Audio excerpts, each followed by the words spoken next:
My name is Ethan. I'm 37 years old. My wife, Clara, is 35, and my brother, Leo, is 34, or at least they were. To me, they don't have ages anymore. They're just ghosts. Ghosts in a life that I was forced to burn to the ground. It all started in the attic, the one place in our house that wasn't really ours yet.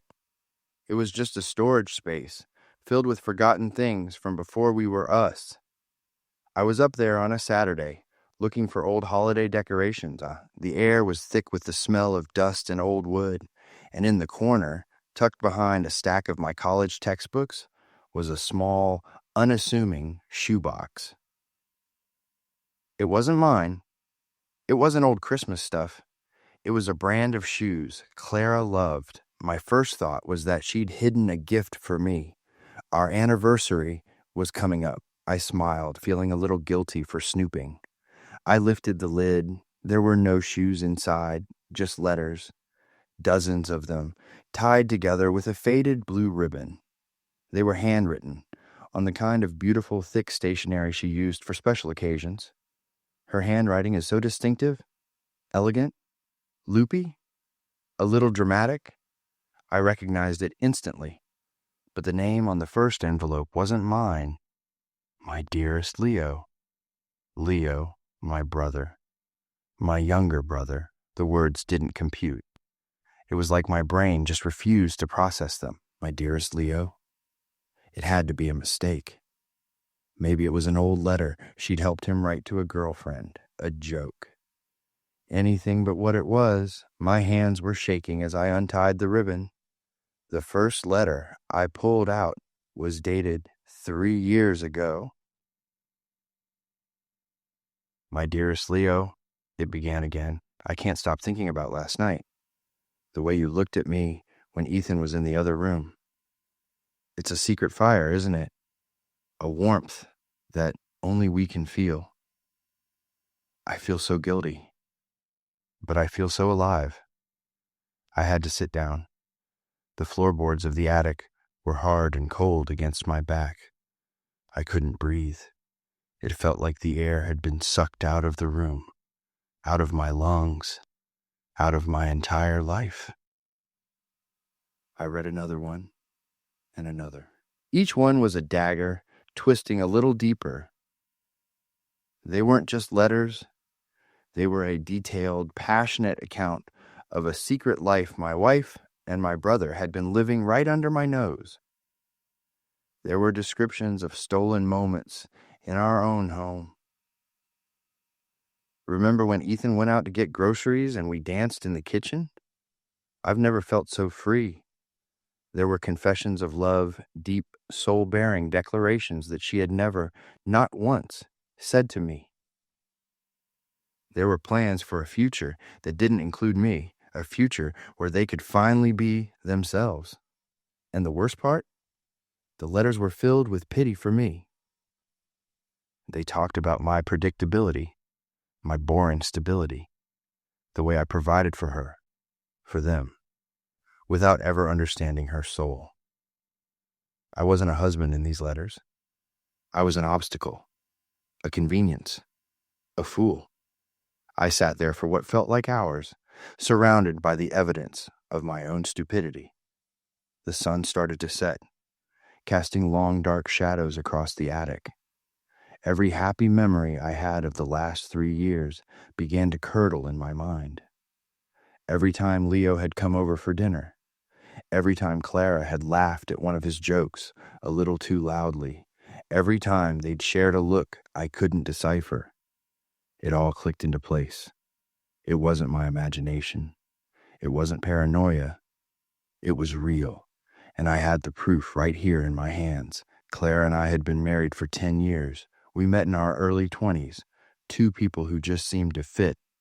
I was a carpenter, a man who built things with his hands. I liked solid, tangible things, wood, steel, concrete. I built a life for us, literally. I designed and helped build our house on a small plot of land my grandfather left me. Every beam, every floorboard was a testament to my love for her. I thought we were building a forever. She was a school teacher, bright, vibrant, loved by everyone. She was the light in my quiet world. She filled our home with laughter and art and friends. I was the steady foundation. She was the beautiful life that grew on top of it. That's what I believed.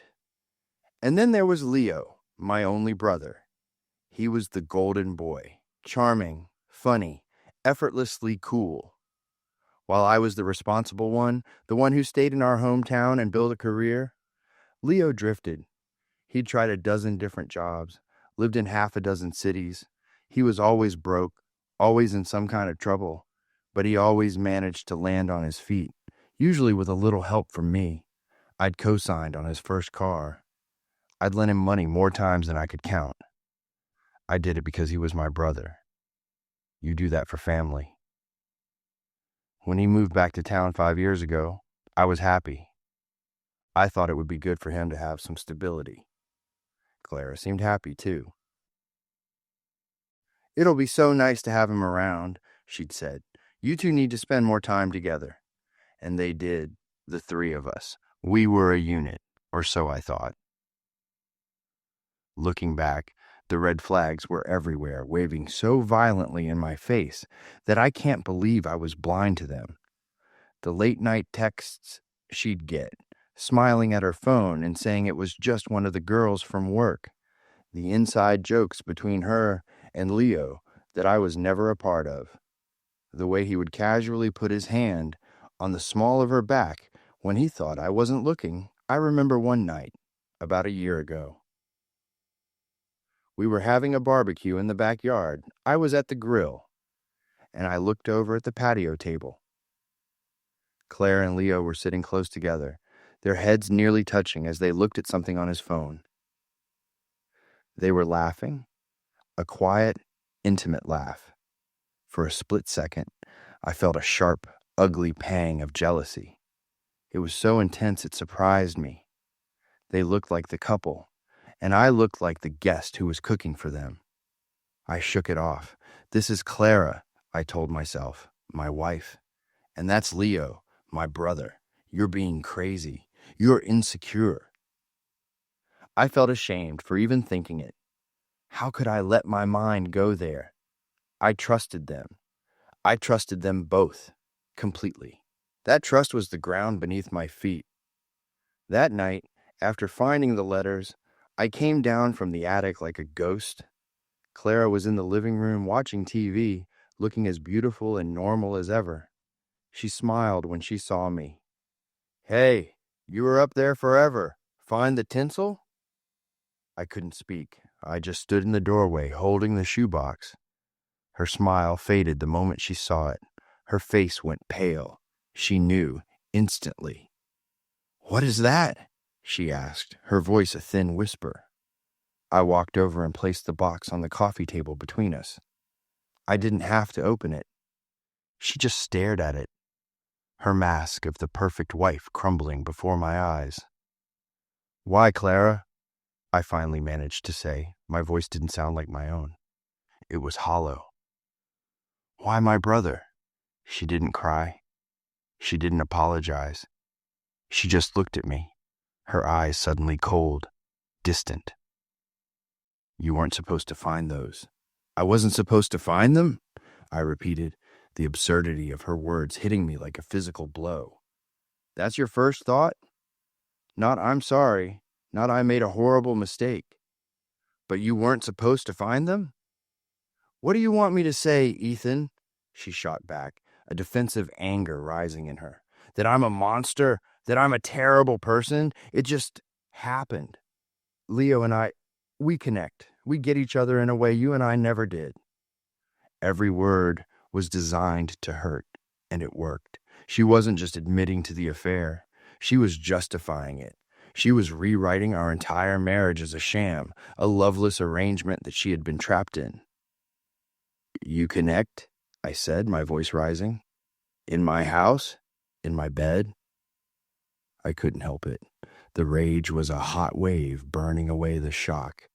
I picked up one of the letters. Is this you connecting? I dream of the day we can be free of him. He's a good man, I know, but he's a cage. A cage, Clara?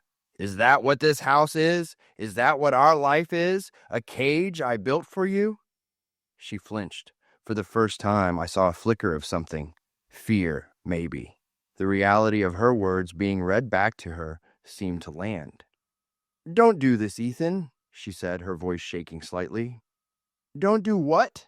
I yelled. Don't read your love letters to my brother out loud? Why? Are you worried about my feelings? I think we're a little past that, don't you? The fight that followed was the ugliest thing I have ever been a part of. It was all there. The lies, the gaslighting. She told me I was emotionally distant, that I worked too much, that I never really saw her. She twisted every good thing I had ever done for us into a weapon against me. The house I built? A way to control her? My stable job? A sign that I was boring and lacked passion? By the end of it, I was a stranger in my own home, facing a woman I didn't recognize. She packed a bag that night and went to a friend's house. The silence she left behind was louder than all the shouting. The next day, I did what I thought was the right thing to do. I called my parents. I needed them. I needed my mom and dad to be on my side, to confirm that what had happened was monstrous. I drove to their house, the shoebox of letters on the passenger seat, like a container of radioactive waste. I sat them down at their kitchen table. The same table where we'd had 1,000 family dinners. I told them everything. I was crying. Something I hadn't done in front of them since I was a child. I expected shock. I expected fury on my behalf. I got neither. My father just sat there, looking old and tired, but my mother looked at me with a kind of pained pity that wasn't for me. It was for Leo. Oh, Ethan, she said, her voice soft. Leo has been having such a hard time lately. He's so sensitive. I stared at her, dumbfounded. Sensitive? Mom, he slept with my wife for years. They betrayed me. What does that have to do with him being sensitive? Well, Clara is a wonderful woman, she continued as if I hadn't spoken, and you have been very busy with your business. Maybe she felt lonely. I felt the floor drop out from under me all over again. They weren't on my side. They were making excuses for him, for both of them. Leo had always been her favorite, the brilliant, troubled artist who needed protecting, and I had always been the dependable one, the one who could handle anything, even apparently this. So this is my fault? I asked, my voice dangerously quiet.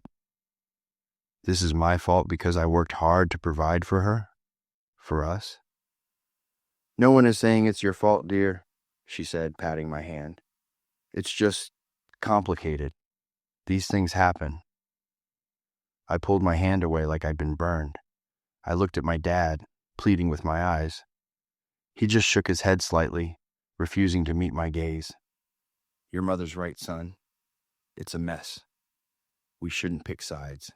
Not pick sides! I stood up, the chair scraping loudly against the floor. He's your son. I'm your son. She's my wife. There are sides, Dad. There is a right and a wrong here. But they wouldn't see it. In their eyes, Leo's weakness was an excuse. My strength was a liability. They were so used to me being the strong one that they couldn't see. I was completely broken. I had never felt so utterly alone in my entire life. I had lost my wife, my brother, and my parents, all in the span of 48 hours. The weeks that followed were a blur of pain. Clara officially moved out. She hired a lawyer. The story she spun to our friends and the community was a masterpiece of manipulation. She was the victim, a woman who had withered in a passionless marriage to a cold, work-obsessed man. She found a soul connection with Leo, and I, in a fit of jealous rage, had thrown her out. Some people believed her, some didn't, but the doubt was enough. I started getting looks in the grocery store, old friends stopped calling, I was living in the house I built, but it felt like a tomb. Every room held a memory that was now tainted. The kitchen where they had danced. The living room where she'd lied to my face. Our bedroom. I couldn't even sleep in there anymore. I moved into the guest room. I started drinking. A lot. It was the only way to quiet the movie that played on a loop in my head. Clara and Leo laughing at me. My mother defending him. My father looking away. I stopped going to the workshop. The phone would ring with calls from clients, and I'd just let it go to voicemail. What was the point of building anything? Everything could be destroyed in an instant. My breakdown came about 2 months after I found the letters. It was a Tuesday night. I was drunk, stumbling through the dark, empty house.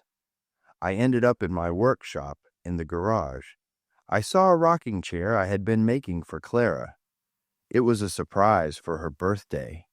It was almost finished, just needed the final coat of oil. It was made of cherry wood, her favorite.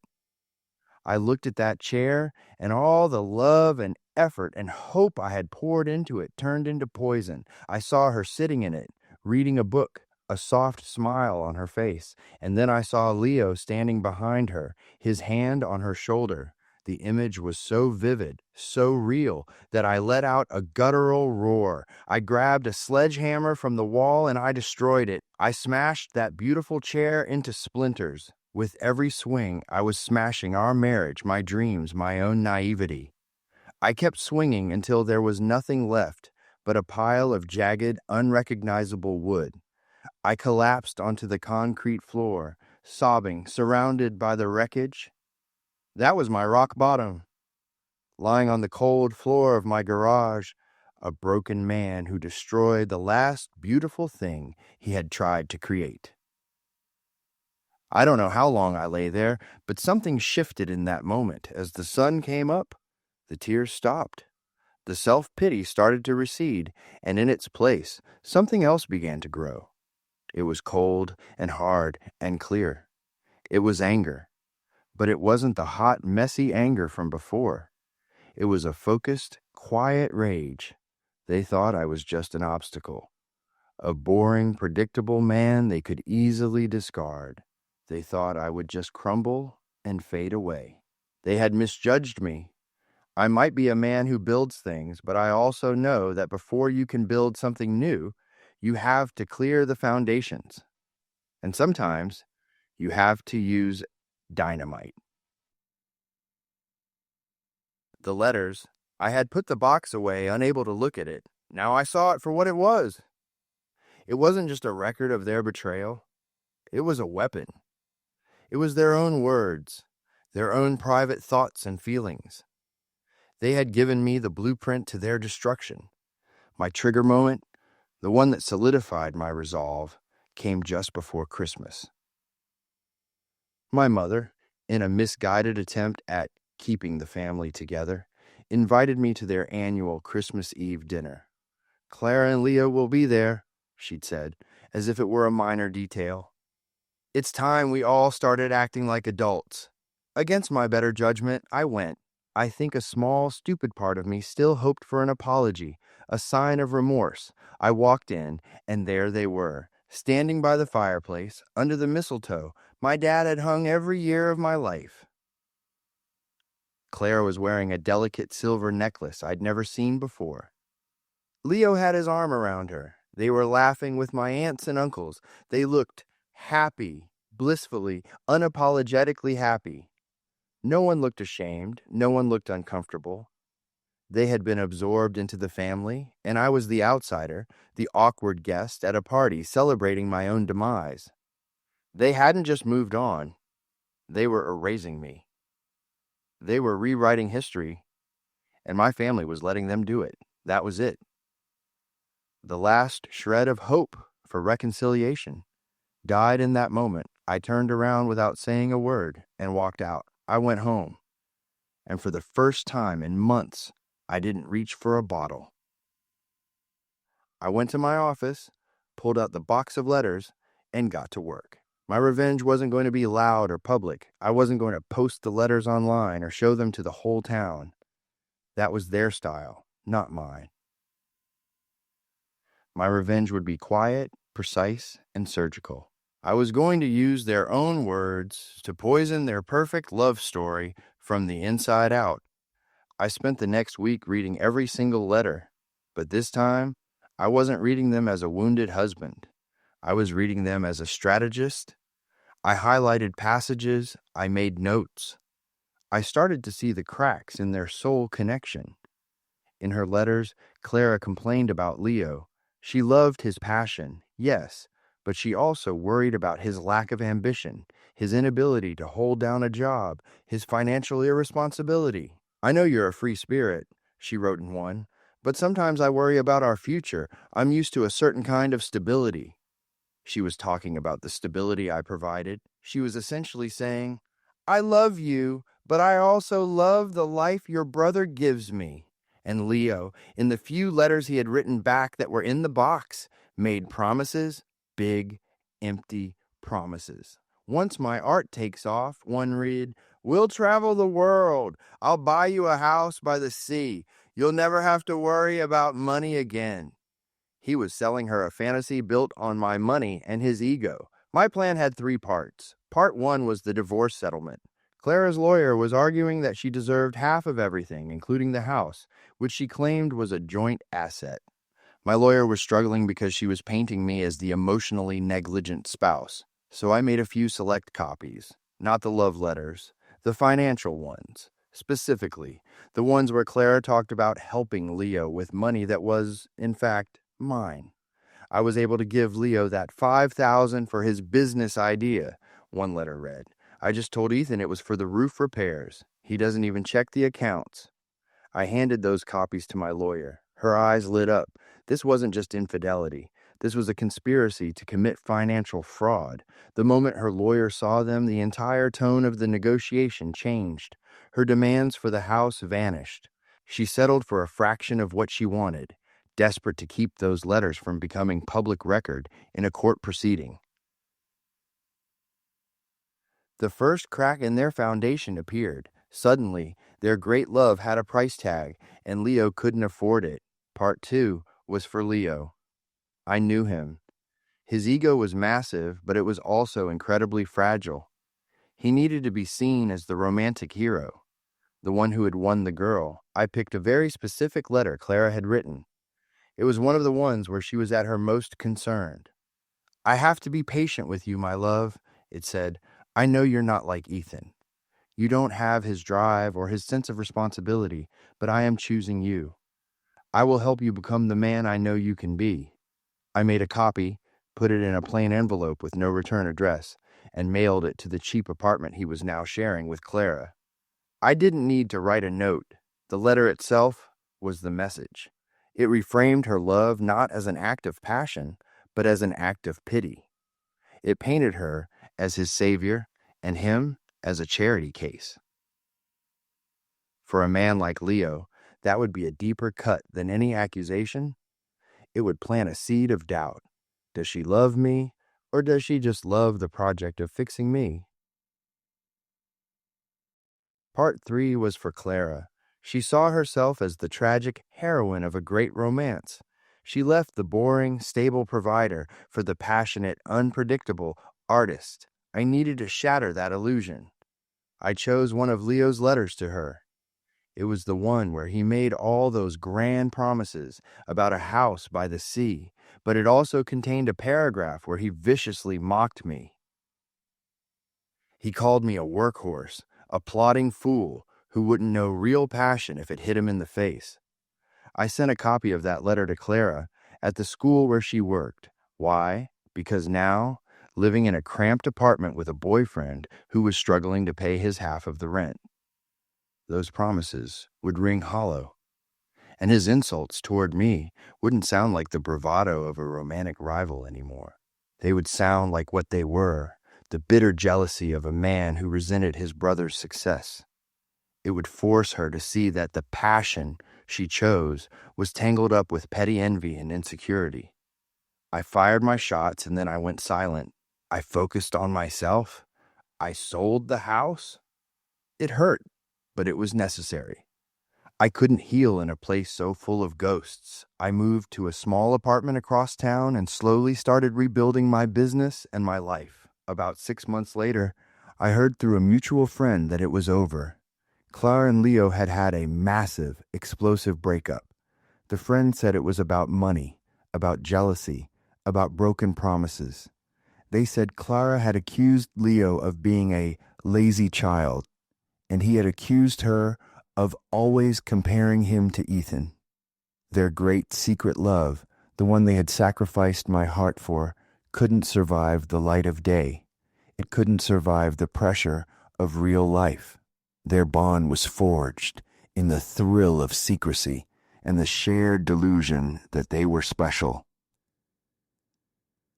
Once I stripped that away, all that was left were two flawed, selfish people who had used each other. I never saw Clara again. I saw Leo once, about a year later at a gas station. He looked terrible. He was thin, tired, and he looked right through me like he didn't even know who I was. Or maybe he was just too ashamed to look me in the eye. The revenge didn't make me happy. It didn't bring me joy to see them miserable. It wasn't about that. It was about justice. It was about taking back the narrative they tried to paint me as the villain. The obstacle in their great love story, all I did was hold up a mirror and force them to read the story in their own words. They didn't destroy each other. Their own lies did. Tonight, for the first time in a long time, I pulled out the original letters. The shoebox felt heavy, not with paper, but with pain. I could have burned them, a dramatic, fiery end. But that felt too emotional, too passionate. That was their style. Instead, I took the letters, one by one, and fed them into a paper shredder I bought last week. I watched as their declarations of love, their secret plans, and their cruel words about me were sliced into meaningless confetti-like strips. It was a cold, methodical, and quiet act. It was my style. The shredder whirred, and with each letter it devoured, I felt a little bit lighter. They didn't break me. They thought they were tearing my world down, but all they did was clear the land. They revealed the man who had been buried under the titles of husband and brother. And that man, the one who is standing here now, alone and scarred but whole, he's finally free.